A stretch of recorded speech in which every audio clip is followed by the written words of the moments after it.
Hello વિદ્યાર્થી મિત્રો, કેમ છો? આશા રાખું છું કે બધા એકદમ મજામાં હશો.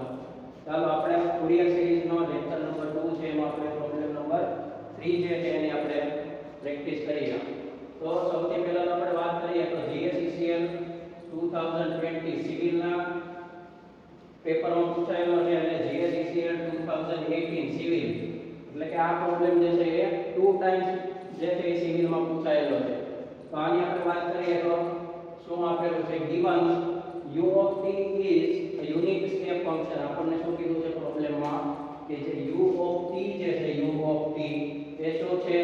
is a unit step function. શું છે? unit step function આપેલું છે અને આપણને શું કીધું છે કે f of u of t into e raised to minus t is equal to, એટલે કે આપણને ફાઇન્ડ આઉટ કરવાનું કીધું છે. શું કીધું? કેપિટલ F એનો મતલબ થશે ફોરિયર ટ્રાન્સફોર્મ. શું થાય? Fourier transform. તો ફોરિયર ટ્રાન્સફોર્મ જે છે આપણે ફાઇન્ડ આઉટ કરવાનું કીધું. કોનું? તો આપણને ફંક્શન આપેલું છે f of x. કયું ફંક્શન આપેલું છે? u of t into e raised to minus t. અને ઓપ્શન જો ઓપ્શનમાં આપેલું છે આ રીતે. તો સૌથી પહેલા તો આપણને જે u of t કીધું છે, u of t શું આપેલું છે? It is a unit step function. તો સૌથી પહેલા તો માઇન્ડમાં ક્વેશ્ચન એ જનરેટ થાય કે યુનિટ સ્ટેપ ફંક્શન કોને કહેવાય? Unit step function. તો આપણે તો પહેલા તો એની ડેફિનેશન જે છે અહીંયા હું લખી દઉં કે u of t is equal to 1 ક્યારે?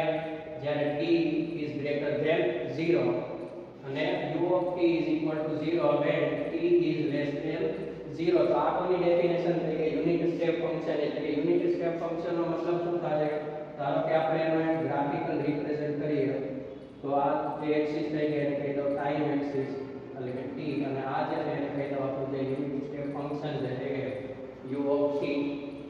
આ થઈ ગયું ઓરિજિન, એટલે કે અહીંયા શું હશે? t equal to 0. તો જ્યારે t જે છે t એ કેવો હશે? લેસ ધેન 0 હોય. t જે છે એની વેલ્યુ કેવી હશે? લેસ ધેન 0 હોય ત્યારે ફંક્શન જે છે એની વેલ્યુ કેવી હશે? 0. એટલે કેવી હશે કે t જે છે t એની વેલ્યુ લેસ ધેન 0 હોય ત્યારે ફંક્શન જે છે એની વેલ્યુ કેવી થશે? 0 થશે. તો આ ગ્રાફ આપણે રિપ્રેઝન્ટ કરી દીધો. કેવી રીતે? t જે છે એની વેલ્યુ કેવી? લેસ ધેન 0 હોય ત્યારે. હવે આપણે વાત કરીએ t જે છે ગ્રેટર ધેન 0 થઈ જાય. t જે છે કેવું થઈ જાય? ગ્રેટર ધેન 0 ત્યારે ફંક્શન ની વેલ્યુ કેવી થઈ જશે?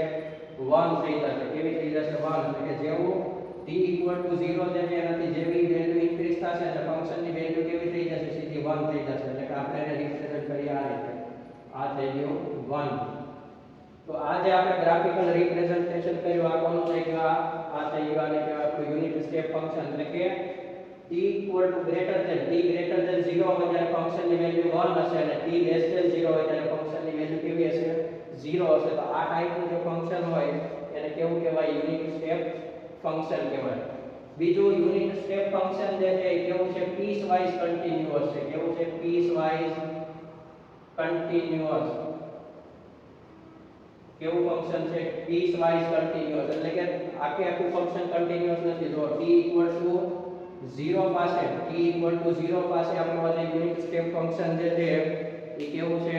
પીસ કન્ટીન્યુઅસ છે. જો t equal to 0 પાસે કેવું શું થાય છે? સીધો જમ્પ લાગે છે. એટલે કે જ્યાં જમ્પ લાગે ત્યાં ફંક્શન કેવું થઈ જાય? ડિસકન્ટિન્યુઅસ થઈ જાય. t less than 0 ત્યારે કન્ટીન્યુઅસ અને t greater than 0 ત્યારે કન્ટીન્યુઅસ. એટલે કે આવા ફંક્શનને આપણે કયા ટાઈપનું ફંક્શન કહેવાય? પીસ વાઇઝ કન્ટીન્યુઅસ કહેવાય. કેવું કહેવાય? Piecewise continuous. તો ચાલો ક્લિયર અહીંયા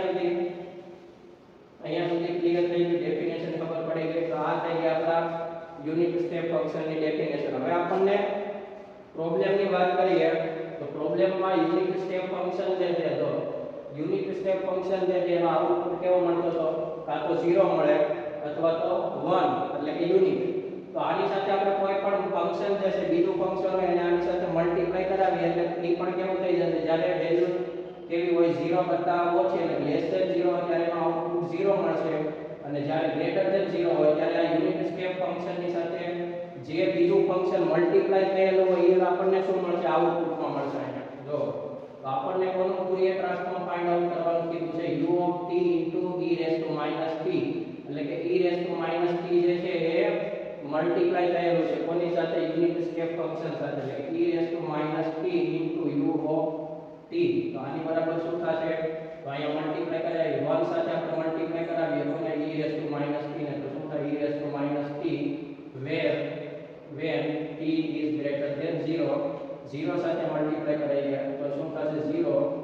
ક્યારે when t is less than 0. તો આ આપણે થઈ ગયું પ્રોબ્લેમ છે. તો આપણે પહેલા તો સૌથી પહેલા તો આપણે ડિફાઇન કરી દીધો.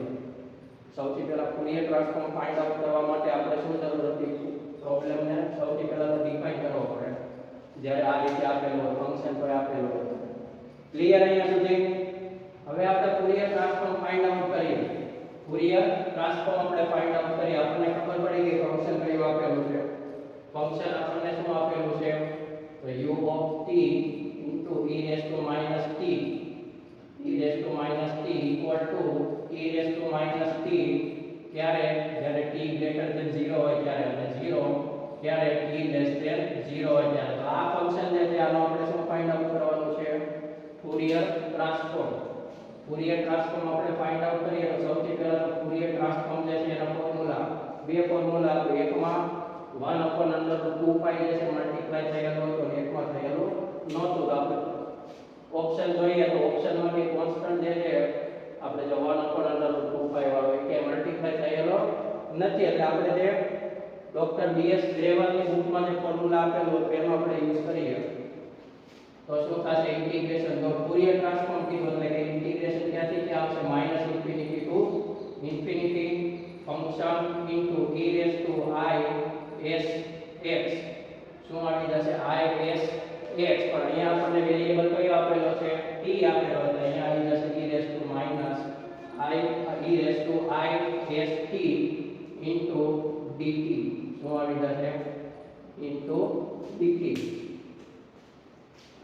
તો આપણે અહીંયા ફંક્શન જે છે એની વેલ્યુ આપણે પુટ કરીએ -∞ to infinity f of t ની વેલ્યુ આપણે પુટ કરીએ તો f of t જો કઈ રીતે છે પાર્ટ પડી જાય છે. જ્યારે વેલ્યુ 0 કરતા નાની હોય એટલે કે -∞ to 0 હોય.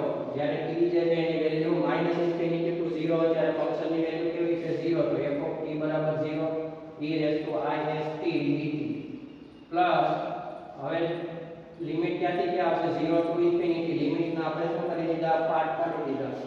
લિમિટમાં આપણે પાર્ટ પાડી દીધા. જ્યારે પીસવાઇઝ કન્ટીન્યુઅસ ફંક્શન આપેલું હોય ત્યારે આપણે આ રીતે આપણે શું કરવું પડશે? લિમિટના આપણે પાર્ટ પાડી દેવા પડશે. તો 0 to ઇન્ફિનિટી હોય ત્યારે આપણને ફંક્શનની વેલ્યુ શું મળશે? e raised to t. તો અહીંયા આવી જશે e raised to t into e raised to i s t dt. Clear અહીંયા સુધી? હવે આ તો 0 થઈ ગયો એટલે આ ટર્મ તો નીકળી ગયો. આની વાત કરીએ, આનો આપણે સિમ્પ્લિફાઈ કરીએ તો 0 to infinity e raised to power જે છે એનું શું થશે? એડિશન. તો આપણે કરીએ સિમ્પ્લિફાઈ તો -1 - is t dt. સમજાણો અહીંયા કઈ રીતે આપણે કર્યું? બંને આ શું થશે? એમાં એડિશન થશે. -t + is t થશે. આમાંથી મેં શું કર્યા? -t કોમન કાઢ્યા તો શું આવશે? 1 - is. ચલો ક્લિયર અહીંયા સુધી? હવે આપણે ઇન્ટિગ્રેશન કરીએ. આપણે ઇન્ટિગ્રેશન તો આનું આવડતું જ હશે બધા e raised to નું. તો ઇન્ટિગ્રેશન કરીએ આપણે f of s equal to e raised to શું આપેલું છે? -1 - is t. એની ઇન્ટિગ્રેશન કરીએ તો શું આવી જશે? e raised to -1 - is t. અને કોએફિશિયન્ટ જે છે ક્યાં આવી જશે? ડિવિઝનમાં આવી જશે. ક્યાં આવી જશે? ડિવિઝનમાં. એટલે કે -1 - is. અને લિમિટ પુટ કરી દઈએ. લોઅર લિમિટ છે 0, અપર લિમિટ છે ઇન્ફિનિટી. હવે અપર લિમિટ આપણે પુટ કરીએ તો e raised to t ની જગ્યાએ શું પુટ કરવાનું? ઇન્ફિનિટી. એટલે આખું ટર્મ કેવું થઈ જશે? Infinite. e raised to -infinite એટલે થઈ જાય 0. e raised to -ઇન્ફાઇનાઇટ એટલે 0. એટલે કે અપર લિમિટ આપણે પુટ કરીએ તો આન્સર શું આવી જશે? 0.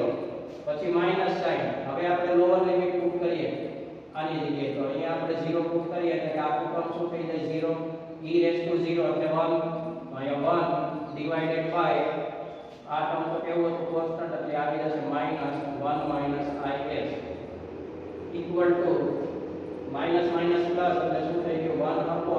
1/1 - is. આ શું થઈ ગયું? આપણું ફોરિયર ટ્રાન્સફોર્મ.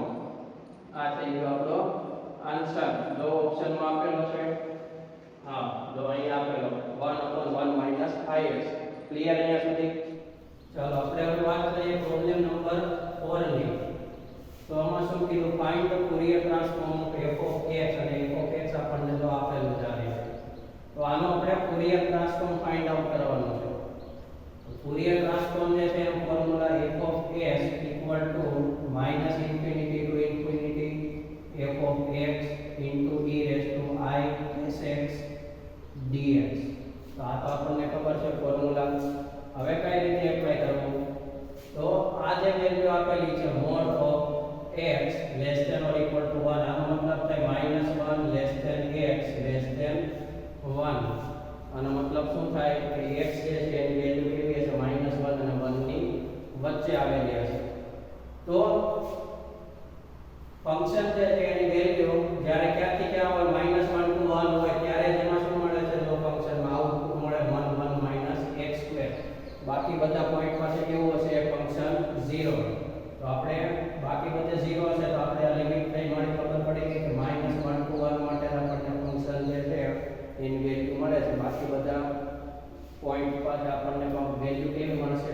0 મળશે. એટલે આપણે સીધી લિમિટ મૂકી દીધી -1 to 1 f of x -1 to 1 હોય ત્યારે ફંક્શનની value 1 x² into e raised to I sx dx. ચાલો ક્લિયર અહીંયા સુધી. હવે આપણે શું વાત કરવાનું છે? અહીંયા ઇન્ટિગ્રેશન. તો બે ફંક્શન આપેલા છે, બંને કેવા? મલ્ટીપ્લિકેશનમાં. તો ઇન્ટિગ્રેશનનો આપણી પાસે ફોર્મ્યુલા છે u v dx હોય તો આનું ઇન્ટિગ્રેશન શું થાય કે પહેલું ટર્મ જે છે એઝ ઇટ ઇઝ રાખી દેવાનું, બીજા ટર્મનું integration minus sine B first જે ટર્મ હતો એનું ડિફરન્શિએશન કરવાનું, સેકન્ડ જે આપણે ટર્મ હતો એનું ઇન્ટિગ્રેશન કર્યું તો એનું ફરીથી બીજી વાર આપણે ઇન્ટિગ્રેશન કરવાનું, પ્લસ સાઇન આજે આપણે ડિફરન્શિએશન કર્યું તો એનું ફરીથી આપણે સેકન્ડ ટાઈમ ડિફરન્શિએશન કરવાનું, અને આજે ઇન્ટિગ્રેશન કરેલું છે સેકન્ડ ટાઈમ એનું આપણે ત્રીજી વાર ઇન્ટિગ્રેશન. આ રીતે કરતું જવાનું જ્યાં સુધી આ ડિફરન્શિએશન છે એની વેલ્યુ 0 ના આવે ત્યાં સુધી. તો અહીં આપણે એપ્લાય કરીએ first term as it is 1 x². Second term જે છે એનું આપણે કરવાનું integration e raised to I sx કોના રિસ્પેક્ટમાં કરીએ છીએ? dx ના, એટલે કે જે કોએફિશિયન્ટ હશે ક્યાં લીધા છે? ડિવિઝનમાં.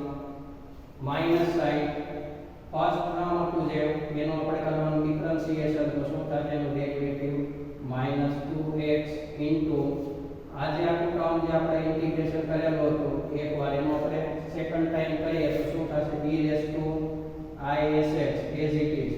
પણ શું થાય છે? x નો કોએફિશિયન્ટ નીચે આવશે I sx એક ટાઈમ વન ટાઈમ તો હતા, બીજી વાર આવ્યો એટલે શું થઈ જશે? I² ક્લિયર અહીંયા સુધી? પ્લસ સાઇન આજે આપણે ડેરિવેટિવ કરેલું છે એનું આપણે ફરીથી ડેરિવેટિવ કરીએ તો 2x -2x નું ડેરિવેટિવ થશે -2, અને આ જે ટર્મ હતો એનું આપણે શું કરીએ? ઇન્ટિગ્રેશન કરીએ ફરીથી e raised to I sx, અને I sx ક્યાં આવશે? ડિવિઝનમાં, એટલે કે નીચે શું થઈ જશે? I³ s³ clear. હવે આનું ફરીથી હું ડિવિઝન કરી ફરીથી ડિફરન્શિએશન કરી એટલે શું આવી જશે? 0. એટલે હવે કરવાની જરૂર નથી, લિમિટ મૂકી દઈએ ક્યાંથી ક્યાં છે? -1 to 1. ચાલો ક્લિયર અહીંયા સુધી. હવે આપણે લિમિટ જે છે એને આપણે પુટ કરી દઈએ, અપર લિમિટ અને લોઅર લિમિટ. તો અપર લિમિટ પહેલા મૂકવું અહીંયા, અપર લિમિટ 1 કોની જગ્યાએ મૂકવા? કોની લિમિટ હતી? x ની. તો x ની જગ્યાએ 1 પુટ કરું તો અહીંયા 1 મૂકવું તો 1 -1 એટલે પહેલું ટર્મ 0 થઈ ગયું, પછી માઈનસ સાઇન માઈનસ પ્લસ થઈ જશે, અહીંયા 1 પુટ કરો એટલે 2 into 1 એટલે કે 2 into e raised to I s divided by શું થઈ જશે? I² s² plus -2 into e raised to I s divided by I³ s³ આ આપણે પુટ કરી અપર લિમિટ.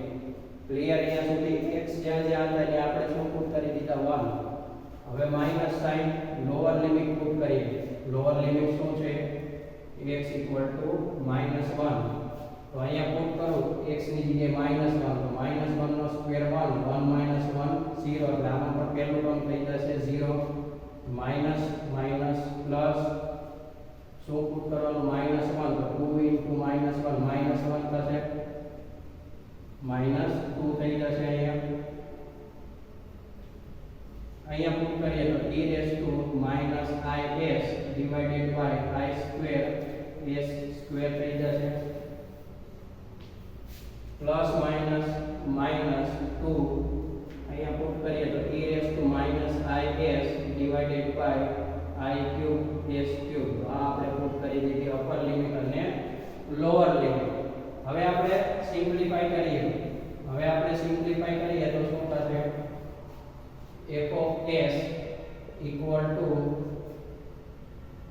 સિમ્પ્લિફાઈ કરીએ તો I square જે છે I square આ શું છે imaginary part imaginary I square નો મતલબ થશે I square જે છે એની વેલ્યુ શું થાય -1 અને I cube ની વેલ્યુ શું થાય -i થઈ જશે શું થાય -i કઈ રીતે આવ્યા તો I cube equal to આપણે લખી શકીએ I into I square એટલે શું કે -1 તો અહીંયા -1 પુટ કરીએ તો શું આવે કે -i આ બે વેલ્યુ તમારે યાદ રાખવાની I square અને I cube ની I square એટલે -1 I cube એટલે -i તો એ આપણે અહીંયા પુટ કરી દઈએ I square એટલે થશે -1 માઈનસ પ્લસ માઈનસ થઈ જશે બ્રેકેટમાં -2 e raised to is divided by s square અહીંયા I cube એટલે થશે -i શું થશે -i minus plus 2 e raised to is divided by s cube ચલો ક્લિયર અહીંયા સુધી હવે અહીંયા વાત કરીએ તો આ તો 0 છે માઈનસ સાઇન બ્રેકેટમાં I square એટલે થશે -1 માઈનસ પ્લસ એટલે કે 2 e raised to is divided by s square ચાલો ક્લિયર I cube ની વાત કરીએ I cube એટલે થશે -i minus plus 2 e raised to is divided by s cube આ થઈ ગયો આપણું સિમ્પ્લિફિકેશન ચાલો ક્લિયર અહીંયા સુધી આગળ આપણે આજે સિમ્પ્લિફાઈ કરીએ તો શું થશે -2 upon s square e raised to is second term ની વાત કરીએ 2 upon is cube e raised to is અહીંયા માઈનસ ને અંદર આપણે મલ્ટીપ્લાય કરી દઈએ તો 2 upon s square e raised to is minus plus minus 2 upon અહીંયા આવશે I s cube e raised to is ચાલો ક્લિયર અહીંયા સુધી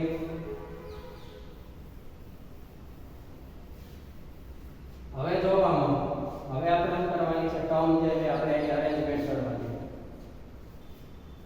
તો અહીંયા વાત કરીએ તો 2 upon s square અહીંયા પણ 2 upon s square છે તો આપણે બંને ટર્મ ફર્સ્ટ ટર્મ અને થર્ડ ટર્મ છે બંનેમાંથી આપણે minus 2 upon s square common કાઢીએ તો શું બચશે e raised to is plus e raised to is એવી જ રીતે સેકન્ડ ટર્મ ફોર્થ ટર્મ બંનેમાંથી શું આપણે કોમન કાઢીએ 2 upon e raised to 2 upon is cube common કાઢીએ પ્લસ 2 upon is cube તો બ્રેકેટમાં શું આવશે e raised to is minus e raised to is ચલો ક્લિયર તો હવે આપણી પાસે એક ફોર્મ્યુલા છે કે જેમાં આપણે શું કરીએ એક્સપોનેન્શિયલ ફંક્શન હોય એને કેમાં કન્વર્ટ કરીએ ટ્રિગ્નોમેટ્રિક ફંક્શનમાં તો એ કયા ફોર્મ્યુલા છે તો જો અહીંયા e raised to is plus e raised to is divided by 2 હોય તો આને બરાબર આપણે લખી શકીએ cos s